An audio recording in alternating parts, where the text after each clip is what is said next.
बिस्मिल्लाहिर्रहमानिर्रहीम। अस्सलाम वालेकुम। मैं हूं आयशा और वेलकम करती हूं आपको आयशा के किचन में। आज मैं लाई हूं आप लोगों के लिए बहुत ही मज़ेदार से मीठे की रेसिपी, जिसे बनाकर आप लोग अफ्तार पार्टी पर या फिर ईद पर बनाकर इंजॉय कर सकते हैं। बनाना बहुत ही आसान, खाने में इसका टेस्ट और जायका बहुत ही लाजवाब है। बहुत ही कम इंग्रेडिएंट्स के साथ बन जाने वाला ये मीठा बहुत ही टेस्टी लगता है। तो चलें फिर रेसिपी को स्टार्ट कर लेते हैं। बिस्मिल्लाह करते हैं।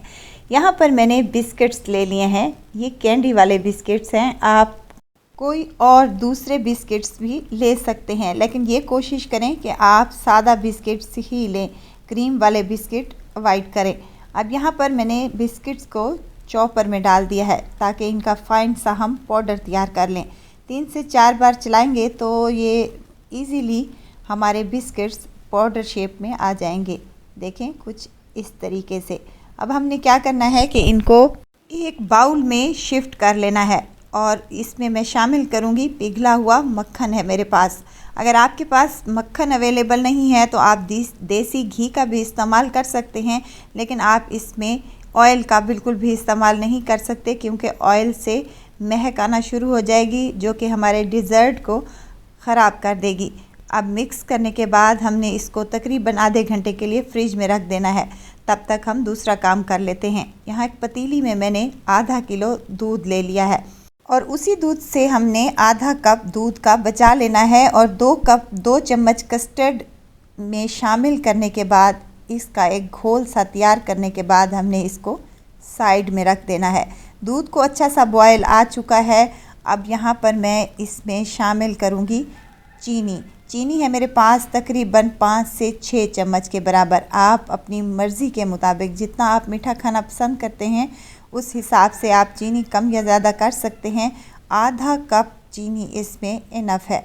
अब 3 से 4 हरी इलायचियाँ हैं जिनका मुँह खोल कर मैंने शामिल कर दिया है और 2 से 3 बार दूध को अच्छे से बॉयल आने देने के बाद हमने इसमें जो कस्टर्ड वाला दूध बना कर रखा था थोड़ा थोड़ा करके डालते जाएंगे ताकि ये हमारा कस्टर्ड बेहतरीन सा बन सके। दूध में कस्टर्ड वाला मिक्सचर डालने के बाद इसको 2 से 3 मिनट तक अच्छे से कुक कर लें ताकि कस्टर्ड का कच्चापन दूर हो जाए और ये थिक भी होना स्टार्ट हो जाए। तो इसको हमने ठंडा होने के बाद फ्रीज़र में रख देना है ताकि ये अच्छा सा चिल सा ठंडा हो जाए। अब यहाँ पर आधा कप मैंने विपिंग क्रीम ले ली है और ये भी कोशिश करें कि विपिंग क्रीम आपकी बिल्कुल चिल होनी चाहिए। इसको मैं इलेक्ट्रिक बीटर की मदद से बीट कर लूँगी और इसको रखूँगी साइड पर। इसका काम भी हम बाद में करेंगे। अब आते हैं कस्टर्ड की तरफ। तो यहाँ पर हमारा कस्टर्ड अच्छा खासा थिक हो चुका है और ये बिल्कुल ठंडा चिल हो चुका है और इसकी थिकनेस आप चेक कर लें। यहाँ पर मैंने एक पाइपिंग बैग ले लिया है अपनी सहूलत के लिए। अगर आपके पास पाइपिंग बैग अवेलेबल नहीं है तो आप एज़ इट इज़ भी इसको चम्मच की मदद से डाल सकते हैं। वीडियो स्टेज पर अगर आपको ज़रा सी भी अच्छी लग रही हो तो प्लीज़ मेरे चैनल को ज़रूर सब्सक्राइब कर दिया करें, क्योंकि मेरे बहुत सारे देखने वाले ऐसे हैं जिन्होंने मेरे चैनल को सब्सक्राइब नहीं किया हुआ। तो काइंडली मेरे चैनल को ज़रूर सब्सक्राइब कर लें। चलें, पाइपिंग बैग में डालने के बाद हमने क्या करना है, एक डिश ले लेनी है जिसमें हमने इस डिज़र्ट की सम्बलिंग करनी है। सबसे पहले तो हम एक लेयर लगाएंगे बिस्किट्स की, जिसको हमने मक्खन में डालकर रख दिया था फ्रिज में आधे घंटे के लिए। तो ये सेट हो चुका है अच्छा सा। अब इसकी एक लेयर लगाने के बाद किसी गिलास की मदद से इसको हम सेट कर लेंगे और उसके बाद जो हमने पाइपिंग बैग में कस्टर्ड को डाल कर रखा था उसकी एक थिक सी लेयर लगा लेंगे ताकि ये देखने में भी खूबसूरत लगे और खाने में भी टेस्टी बने। और इसको किसी भी स्पैचुला या चम्मच की मदद से इसको बराबर कर लें ताकि लेयर्स मज़ीद उभर कर सामने आ सके। ये मीठा को इतना कुछ टेस्टी बनता है कि एक दफ़ा तो आप इसको लाजमी ट्राई कीजिएगा। अब यहाँ पर मेरे पास हैं फ्रूट लेयर। ये है मैंने डब्बे वाले फ्रूट हैं, ये मेरे पास पड़े हुए थे। अगर आपके पास अवेलेबल नहीं है तो आप फ्रेश एप्पल को ब्रीक ब्रीक से काट कर वो भी शामिल कर सकते हैं। अगर आप नहीं डालना चाहते तो आप इसको स्किप भी कर सकते हैं। एज़ इट इज़ भी ये बहुत टेस्टी लगता है। यहाँ थोड़े से मैंने डब्बे वाले फ्रूट डाले हैं और एक मेरे पास था सेब। इसको मैंने बारीक से काट कर ये भी शामिल कर दिया है ताकि आप लोगों को आइडिया हो सके कि ये दोनों चीज़ें डल सकती हैं। नहीं तो आप एक चीज़ डाल लें, नहीं डालना चाहते तो इसको स्किप भी कर लें। अब ऊपर से हमने दोबारा से बिस्किट्स की लेयर्स लगा देनी है और इसको भी हमने बराबर कर लेना है।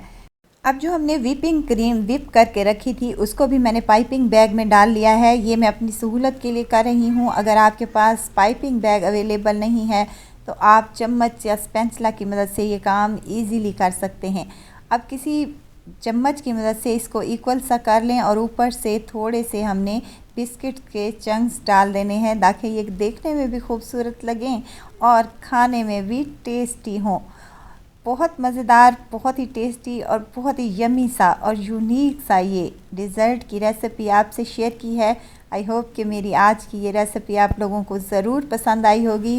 रेसिपी पसंद आए तो लाइक शेयर ज़रूर कर दें। अगर चैनल पर नए हैं तो चैनल को काइंडली ज़रूर सब्सक्राइब कर लिया करें।